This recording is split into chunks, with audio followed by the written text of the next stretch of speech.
ચાલો મિત્રો, વાનેચા ફેમિલી વ્લોગમાં આપનું હાર્દિક સ્વાગત છે. ચાલો મિત્રો, હાલ ઉનાળો ચાલી રહ્યો છે, ગરમી પણ ધોમ ધખી રહી છે. તો ચાલો, ગરમીથી બચવા માટે આજે આપણે સરસ મજાનો ઘરે જ બનાવીએ સરસ મજાનો ઠંડો ઠંડો ઓરિયો બિસ્કિટ ઉમેરીને આઈસ્ક્રીમ બનાવવાનો છે મિત્રો.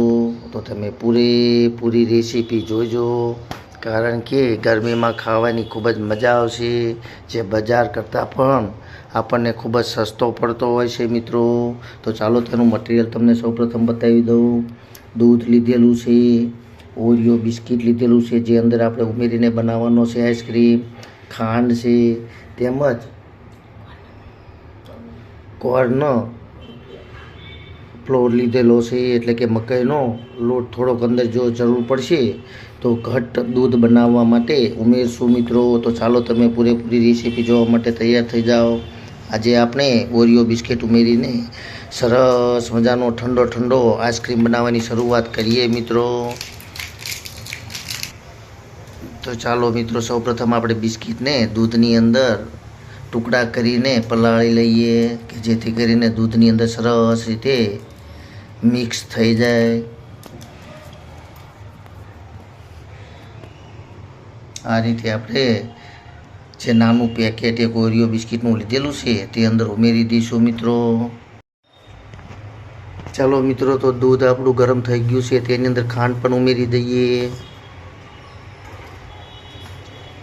સરસ રીતે આપણી ખાંડ ઓગળી જાય ત્યાર પછી આપણે તેની અંદર જે ઓરિયો બિસ્કિટને પલાળીને રાખેલું છે તે ઉમેરશું, તેમજ થોડોક મકાઈનો લોટ પણ આપણે અંદર ઉમેરશું, કે જેથી કરીને આપણું દૂધ ઘટ્ટ બને.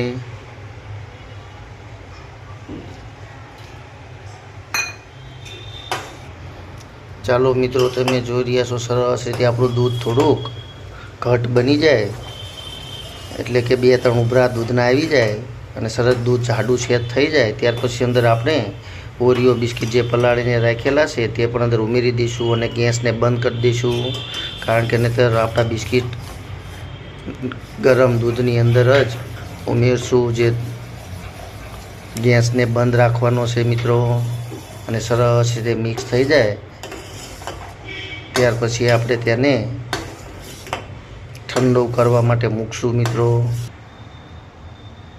ચાલો મિત્રો, સરસ રીતે આપણું સેટ ઠરી ગયું છે, એટલે એને આપણે ડબ્બામાં લઈને ફ્રીઝરની અંદર હવે ઠરવા માટે મૂકશું મિત્રો, કે જેથી કરીને આપણો આઈસ્ક્રીમ થોડોક ઠરી જાય ત્યાર પછી પાછું એમાં આપણે બ્લેન્ડરથી ઝેરવાનું છે, અને ત્યાર પછી પાછું ફરીથી આપણે ફ્રીઝરમાં મૂકશું.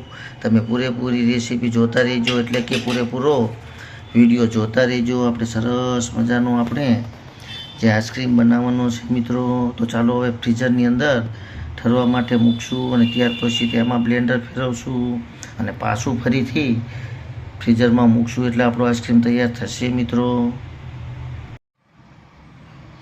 ચાલો મિત્રો, 12 કલાકથી વધારે થઈ ગઈ છે ફ્રીઝરમાં આપણો ઓરિયો બિસ્કિટમાંથી જે આઈસ્ક્રીમ બનાવેલો છે તે સરસ રીતે ઠરી ગયો છે. ચાલો, હું તમને બતાવું મિત્રો. સરસ મજાનો આઈસ્ક્રીમ આપણો તૈયાર થઈ ગયો છે, તમે જોઈ રહ્યા છો. ચાલો, તો હવે થોડોક અંદરથી કાઢીને આપણે જોઈએ સરસ મજાનો કેવો સ્વાદિષ્ટ બને છે. અને તમે પણ આવો ઘરે ઓરિયો બિસ્કિટ અંદર ઉમેરીને સરસ મજાનો આઈસ્ક્રીમ બનાવજો, કારણ કે સરસ બને છે. જે આપણે પહેલાં પણ 10 કલાક સુધી મૂક્યો હતો, ત્યાર પછી અંદર બ્લેન્ડરથી ઝેરીને પાછો ફરીથી 8 કલાક મૂકેલો છે, અને ત્યાર પછી જ આ જામેલો છે. તો ચાલો, હવે અંદરથી કાઢીને આપણે જોઈએ. ચાલો, તો સરસ મજાનો ઓરિયો બિસ્કટ ઉમેરીને જે આપણે આઈસ્ક્રીમ બનાવેલો છે તે સરસ રીતે તૈયાર થઈ ગયો છે મિત્રો, તમે જોઈ રહ્યા છો.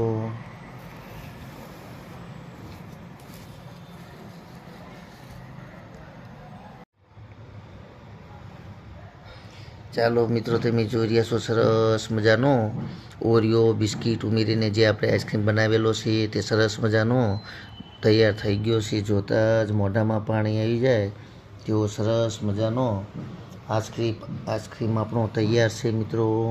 તો તમે પણ આવો આઈસ્ક્રીમ ઘરે જ બનાવજો, કારણ કે સસ્તો અને સરસ મજાનો સ્વાદિષ્ટ એવો આઈસ્ક્રીમ ઘરે જ બની જતો હોય છે.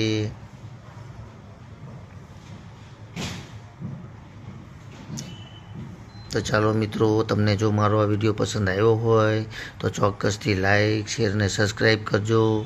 તેમજ ઘરે બનાવીને આવો ઓરિયો બિસ્કિટવાળો આઈસ્ક્રીમ ઠંડો તમે જમજો મિત્રો. જય યોગેશ્વર ભગવાન, જય માતાજી.